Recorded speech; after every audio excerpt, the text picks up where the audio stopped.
Andy in the attic here with a video on invocation and evocation. These are two popular processes within the world of occultism, although under different guises these are also used extensively throughout religion. And I want to just go into why on earth would somebody do either and what would it look like. However, for this video is going to be focusing on invocation. I shall do evocation later on. Just to give a quick explanation of the differences. Invocation is where we draw in, often into ourselves, the thing that we're calling upon, and evocation is we're calling it to appear without. So classically in the Goetia system of magic, demons are evoked into the triangle of art, and god forms or angelic forms are invoked into the circle in which the magician stands. And so invocation is often taken in the form of a prayer, very commonly. Now, there's lots of variations on invocation, but essentially the supplicant, the person who's doing the invoking, seeks to unite themselves with the thing they're calling forth or calling down, really. And so largely this is the Christ consciousness within, say, the church, that kind of stuff. And so we can call upon the saints to help us. We can try and identify with the saints. We try and identify with Jesus. What would Jesus do? That kind of stuff. So these are common practices within religion, but they're not generally regarded as occult practices. That's really more for the magician end of the spectrum to think about as, oh, we're doing an occult art.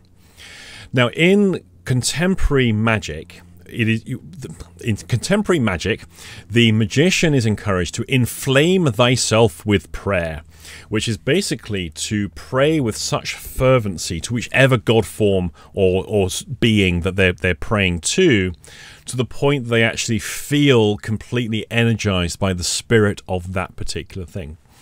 Now, we see aspects of this in certain fringe Christian groups, where the priest or the pastor, whatever they call themselves, the holy reverend, calls down the word of God, and people start convulsing and speaking in tongues and all that kind of stuff. That's a pretty good demonstration of inflaming thyself with prayer, where people are actually then really looking quite insane to all intents and purposes. In most magical lodges and invocational practices that I've ever participated in, I've never seen anyone go that far. I think that's really sort of for the wacky-woo Christians to do, but they are actually doing it correctly. In theory, when inflaming thyself with prayer during invocation, we are to be completely taken over by the spirit of the thing that we are invoking, and that's largely the principle of it. We're uniting with the thing we're calling upon. Now, of course, in magic and occultism, people aren't limited to the Christian paradigm, which is basically a good and evil. Outside of that paradigm, certainly all the circles that I have inhabited, no one really thinks in those terms whatsoever. These are psychological principles or universal principles or archetypal principles that are being called upon, some of which people have a personal relationship to, and some of which have to be learned. And this is where the assumption of God forms comes in.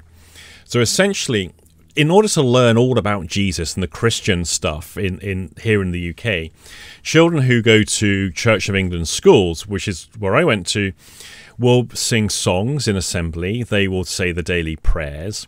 They will do the nativity play. There's lots of TV shows and films and movies, all giving representation of Jesus throughout different aspects and different stages of life that are built up over long periods of time. And essentially, that is how the form starts to take place in the mind of the child. It's not something that's simply done by reading a book and having a quick understanding. It's accumulated through multi-sensory practices over periods of time. Now, in magic, with all the different god forms available, the Egyptian god forms tend to be the most commonly called upon. We don't have that stuff. We don't have a childhood that's filled with those images. And so part of the practices that I have done is regular trips to the British Museum, because my goodness, the stuff they stole out of Egypt there is quite amazing. Read an awful lot of stuff about Egypt. There's lots of stuff, lots of movies, lots of video documentary stuff, all about the different gods and all the rest of it. Now, in the practicing of the assumption of God form, one would sit in the physical attitude of that particular god as classically depicted and think about all those things in order to basically try and become that thing. It's all a bit silly, really, at first to do. And of course, there's no way of objectively measuring whether anyone's doing it right. I guess everyone's going to be doing it slightly differently. So these are the common sort of practices in the assumption of forms and learning about invocation. But what I wanted to give you is the most commonly invoked entity or collection of entities that are engaged in throughout the Western world. And this is something that happens pretty much every Christmas. You see, Christmas itself is an invocation. And people don't ever think of it in these terms, but it really is if you look at it through the lens of magic and occult arts. Essentially, we are calling upon the spirit of Christmas to bless us. And you know if you've done the invocation right because it starts to feel like Christmas. You know if you haven't done it right or haven't done it at all, oh, it doesn't really feel Christmassy this year, does it? Essentially, whether the spirit has been invoked or not is something that is tangible. Are we actually bringing it forth or not? Now, it's not done in a quick ceremony. Christmas is not evoked by reading a prayer off a script, which is unfortunately, how it often gets translated. Invocation gets translated in magic groups. Christmas happens over actually a period of weeks, beginning pretty much mid-November, we start to hear in music that's released for popular music, but also in adverts on TV, without direct hints, without any direct evidence of it, we start hearing jingling bells. We start hearing things chiming, and sleigh bell type noises start appearing in various media representation. And that's the very beginnings. It starts to sound a bit like Christmas. Then as time goes on, more imagery is then presented to us. We start to see the familiar Christmas adverts. And there's always, like in the UK, it's always the Marks and Spencer advert. And now Aldi's are doing the advert and so on, which starts to then sort of herald in that Christmas is coming. We then start to get ready in terms of shopping for presents. People may decorate their houses. Tinsel is very, very important for Christmas in the West. And so now increasingly our little lights. The close in which we live here, there are so many lights now out and about. And increasingly people are putting these really awful inflatable illuminated things like great big snowmen and stuff out on the front lawns. And we're seeing more of those every year. So we start to see external trappings in the community. So other people are doing the invocation as well. We'll basically cut down a particular type of tree. It has to be a fir tree, preferably a Norwegian fir, which then gets placed into the living space, the living room, which then has very specific type of decorations applied to it. Now, over time, there's been analogues. So people use those awful tinsel trees and that kind of stuff, saves on the mess. But classically, it's a Norwegian fir with lots of baubles and tinsel. Got to have lots of tinsel, some lights, and of course, a fairy on the top. Now, the actual content of these things are changing. As I say, we've had the tinsel tree thing. The fairy on the top is not always going to be a fairy. Some people put other things up there. Often it's a star as well. There's lots of variations that creep in. But tinsel, lights, a tree, that kind of stuff. Traditionally, and I think this is probably changing, but traditionally there was always sherry was one of the sacraments that was consumed in little tiny glasses, often mid-morning, the 11 o'clock sherry because it's Christmas. There's the giving of the presents, the singing of the songs, the carol singers, the going to community events for the turning on the lights, lighting up the tree, the town lights.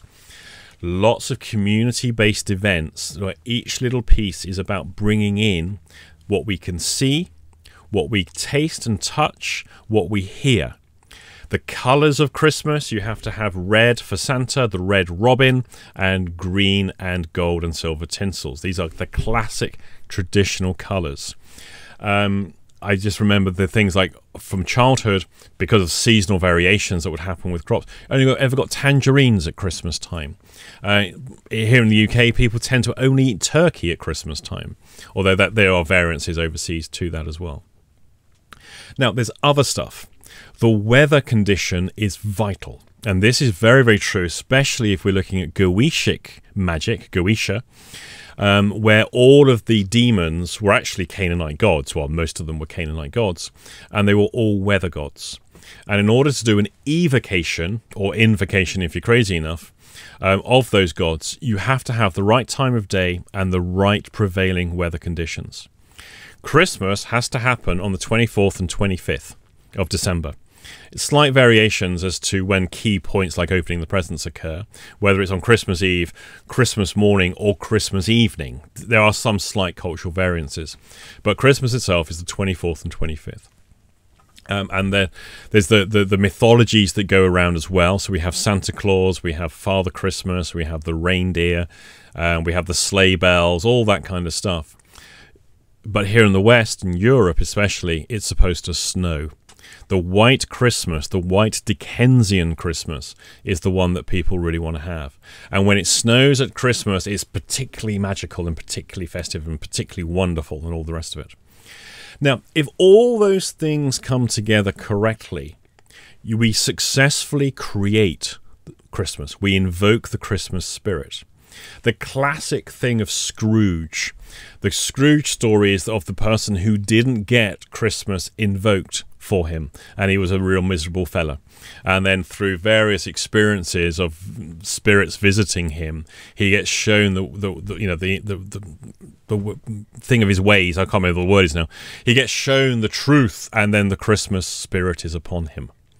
Just like in those churches where people are blah, blah, blah, in tongues, the Spirit of the Lord is upon them as far as they're concerned. To us, it looks like madness. To them, the Spirit of the Lord is upon them. They've successfully invoked the Spirit of the Lord.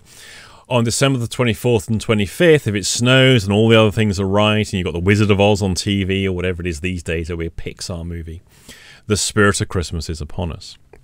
But now we start to see some other features too that I think are worth mentioning. You see, Christmas has a Holy Trinity. Just like in Christianity, especially in Catholicism, we have the Holy Trinity of the Father, the Son, the Holy Spirit. Yeah, try and make sense of that with the great mysteries of Catholicism. But we also have the Holy Trinity of Christmas. We have Father Christmas, and we have Santa Claus, and we have the Spirit of Christmas. These are the three things that all come together. There is only one Father Christmas who allegedly lives at the North Pole, but Santas are absolutely everywhere. And so now we effectively have the Father and the Son, albeit slightly different imagery, and then the Holy Spirit, or the Spirit of Christmas. All three need to be invoked correctly in order for it to feel like Christmas, and it's in the environment. Christmas isn't just now in us. We feel it everywhere we go. And we may go to a particular relative's house and there's no Christmas spirit in that house. So, there's exclusion zones for the invocation. But this is largely how invocation works. Unfortunately, the way it gets practiced in magical lodges is often quite bad. It's just like people get a bit dressed up. They don't really know the name of what on earth this word is that they're invoking. It just pertains to a particular thing, and then everyone hopes that it has some magical effect. And of course, that's not how it works. We can invoke the Spirit of Christmas. We can have the experience of the whole thing. We can also do that with pretty much anything. So something I've just been working on for one of the websites was the invocation of Pan. Pan being the all-begetter, the all-progenitor. Basically, Pan was a bit of a rapey god of old times. Manifest these days in the Green Man. In Western Europe, people are familiar with the Green Man both as a pub name, but also as a stereotypical sort of old worldy image. But the Green Man also became Santa. The original Santa was dressed in green, with a staff, long beard, and all the imagery is there, and then subsequently it became red, and then features in snow. But the Green Man Santa was originally green, coming from the Green Man. The Green Man, in turn, is probably analogous to Pan, and Pan being the god that died and stayed dead. Unlike most of the gods that died, they didn't stay dead for very long. Now, in the invocation of Pan, people may do the classic hymn to Pan, which was by Aleister Crowley, and simply recite it. But that itself is not an invocation. Really, it just goes under the name of invocation. The invocation of Pan would actually require a precise date that concords. There will be the clothes that the person would wear, or the outfit or the uniform, whatever it is they wear. There will be the sacraments of what is eaten, the music that is played. Well, obviously it's going to be panpipes, isn't it? Obviously. You've got to have the right imagery that all goes with it. Increasingly, we're seeing Halloween. Halloween is becoming the central festival in the Western Europe. Traditionally, it was always seen as an American thing, but it's really taking off here. The colours of Halloween, orange. Similar, orange and black are the Halloween colours. Red, green, silver and gold are the Christmas colours. Mulled spice wine type, cinnamon type stuff for Christmas. Halloween hasn't quite got it yet, but candies and sweets seem to be very, very important. The other thing about Halloween is it's participatory. This is something that in various communities, everyone gets involved in. There's the meta signal. Put a pumpkin out the front of the house or in the window, you're going to get the trick-or-treaters. Don't put the pumpkin out there, you won't get the trick-or-treaters. It's the unwritten rule, the unspoken rule that's slowly emerging and taking form here in the UK. People dress up. Now, it used to be All Hallows Eve, the dead, the undead, the forgotten, the unforgotten, and all the things that came with that. It's a Christian festival.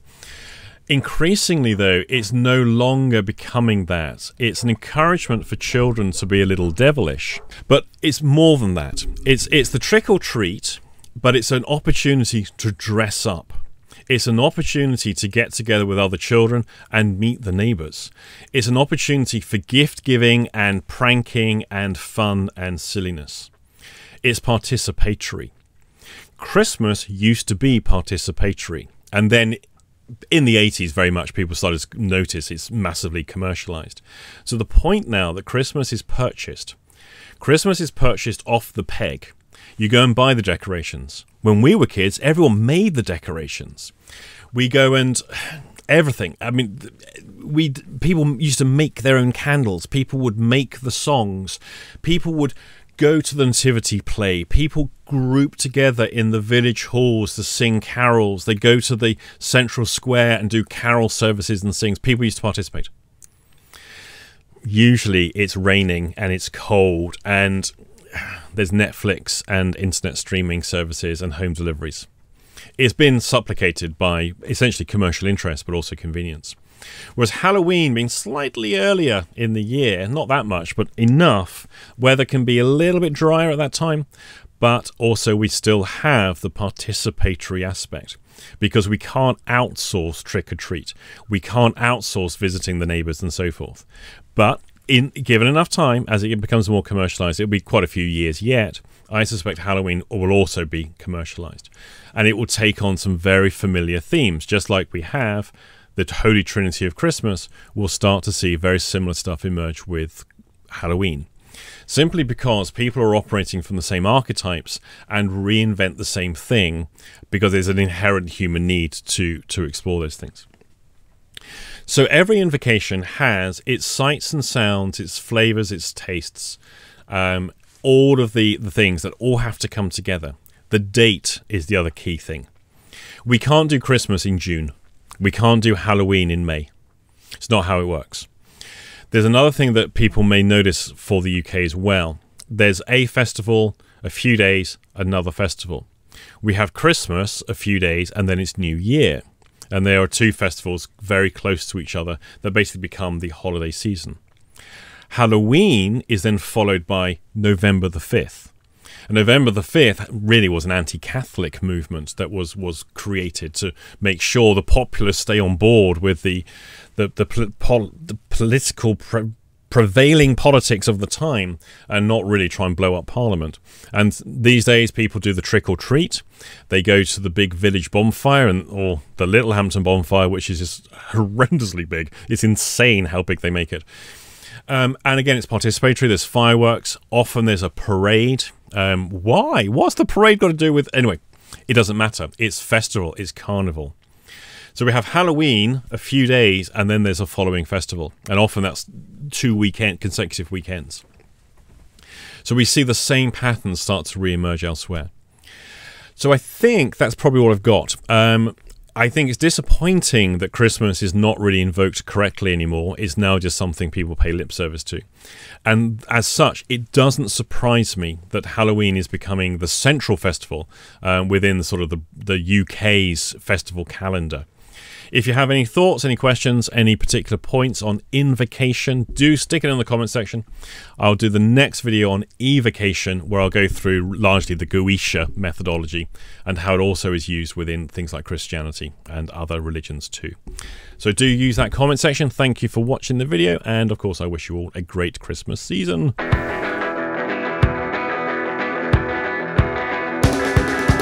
Apple wooden breeze tastes good to me, and to get a bit silly around a piece of car filly.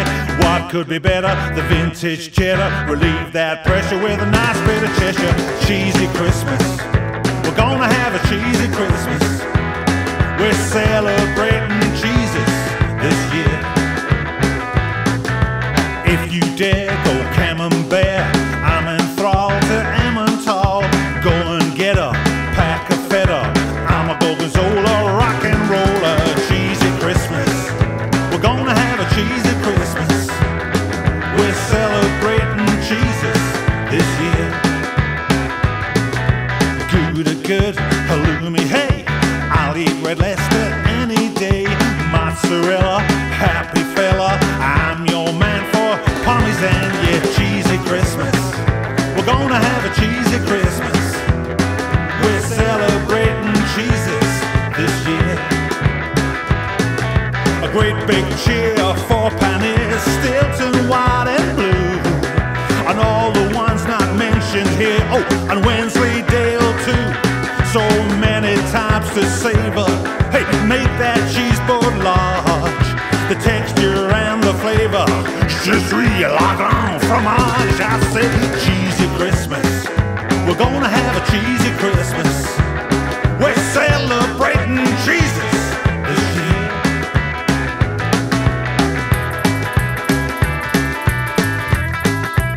Baby Bell. Cheesy Christmas. We're gonna have a cheesy Christmas. Yeah, yeah, we're celebrating Jesus this year.